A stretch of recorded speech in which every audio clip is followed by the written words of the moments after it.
Assalamualaikum warahmatullahi wabarakatuh. Baik, untuk pertemuan kali ini adalah materi tentang manajemen piutang.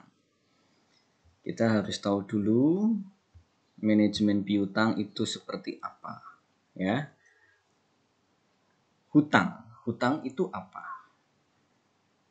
Piutang itu apa? Kalian harus bisa membedakan antara utang dan piutang. Mari kita lihat.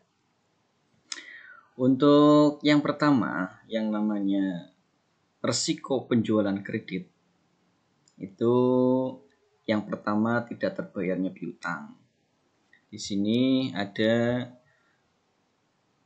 solusinya, menyediakan cadangan dana atau bad debt, piutang tak tertagih. Jika volume penjualan kredit naik, maka dana yang diinvestasikan dalam piutang juga ikut naik.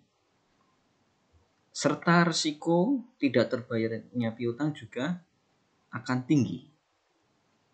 Yang kedua, keterlambatan waktu pembayaran piutang, yaitu akibatnya timbul biaya pengumpulan piutang atau cash discount. Kemudian ada untuk mengatasinya menggunakan cash discount dengan syarat biaya diskon lebih kecil daripada tambahan laba, seperti itu. Kemudian faktor-faktor yang mempengaruhi besar kecilnya piutang, yang pertama, volume penjualan kredit, syarat pembayaran penjualan kredit, kemudian ketentuan tentang pembatasan kredit. Kita next aja karena di modul kalian sudah ada, tinggal disimak saja, bisa dibaca sendiri ya.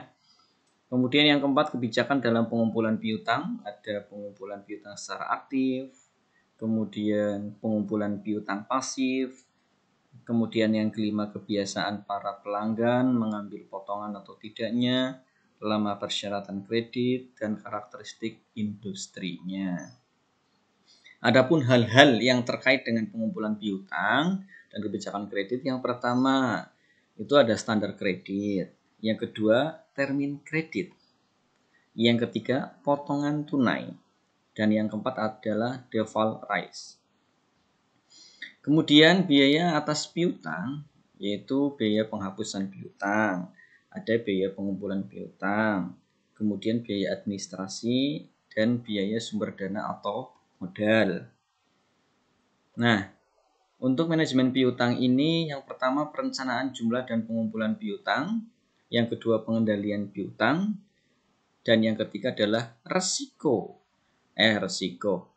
penggunaan rasio. Nah, di sini rasio itu ada beberapa rasio ya yang digunakan. Di situ ada rasio piutang dengan kerugian piutang yang timbul. Kemudian ada hitung tingkat perputaran piutang. Kemudian bandingkan antara risiko di atas dengan tahun sebelumnya. Kemudian rencana jumlah dan pengumpulan piutang itu di situ bisa dibaca dan bisa dilihat ya. Ada rencana jumlah piutang pada waktu yang akan datang disusun berdasarkan budget penjualan dengan memperhatikan persyaratan pembayaran. Kemudian selanjutnya, besarnya rencana piutang akan berpengaruh dari sejumlah risiko piutang berupa piutang tak tertagih. Kemudian pengendalian piutang, ada penyaringan pelanggan, penentuan risiko kredit, penentuan potongan-potongan, pelaksanaan administrasi yang berhubungan dengan penarikan kredit. Kemudian ada penentuan ketentuan dalam menghadapi para penunggak. Nah, di sini ada penilaian terhadap calon pembeli. Yang pertama ada karakter, ada capacity, ada capital, ada collateral, dan condition.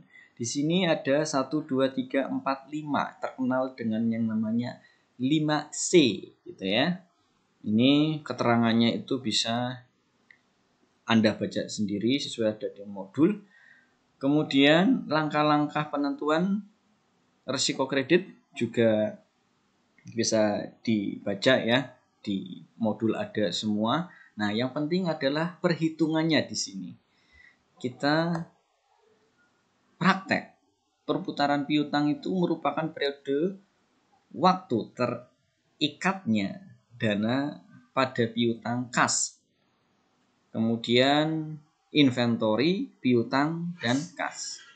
Periode perputaran piutang tergantung dari panjang pendeknya ketentuan waktu yang dipersyaratkan dalam syarat pembayaran kredit. Yang paling penting adalah di sini rumusnya.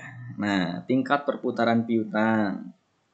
Rumusnya itu penjualan neto kredit dibagi rata-rata piutang. Sama dengan berapa kali. Ini kali ya, bukan X, kali. Kemudian pengumpulan piutangnya. Anda harus bisa membedakan antara perputaran piutang ini ya sama dengan pengumpulan piutang. Jika pengumpulan piutangnya itu rumusnya rata-rata pengumpulan piutang itu adalah 365 hari ini dalam 1 tahun dibagi tingkat perputaran piutang. Sama dengan hasilnya berapa hari. Nah, ini nanti bisa dihitung. Kemudian ada pengumpulan piutang. Ada yang pertama adalah efisien, yang kedua inefisien. Berikutnya adalah contoh. Contoh yang tadi sudah kita bahas ya, tingkat perputaran piutang dan rata-rata pengumpulan piutang. Rumusnya mengacu pada materi yang tadi ya. Ini diketahui contoh ada sebuah case tahun 2015 dengan 2016 ya. Di sini ada penjualan kredit 100 juta, piutang awal 20 juta, piutang akhir tahun 30 juta, rata-rata piutangnya 25 juta. Nah, ini untuk tahun 2015. Kemudian tahun 2016-nya penjualan kredit 100, piutang awal tahun 30 juta, kemudian piutang akhir 10 juta dan rata-rata piutang 20 juta. Nah, pertanyaannya itu ada dua. Tadi sesuai dengan rumus. Yang pertama adalah tingkat perputaran piutang berapa kali dan rata-rata pengumpulan piutang itu berapa hari ya. Kalau tingkat perputaran piutang pakai kali, ini hari. Ya.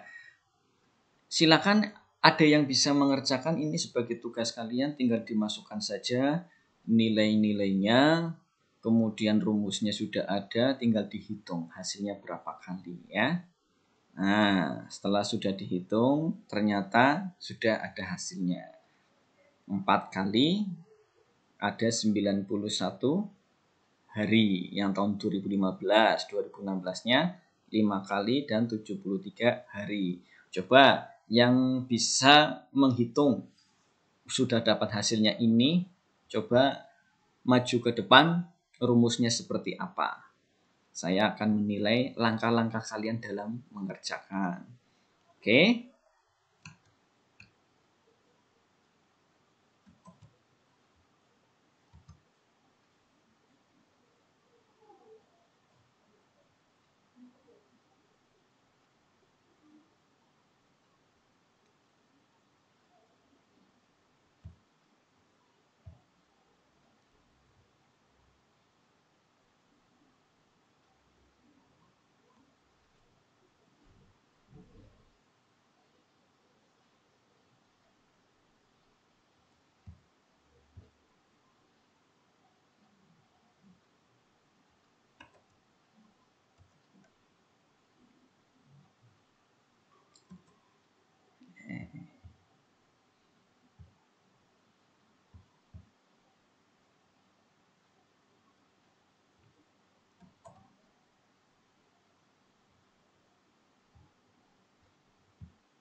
Baik, jika sudah, mari kita lihat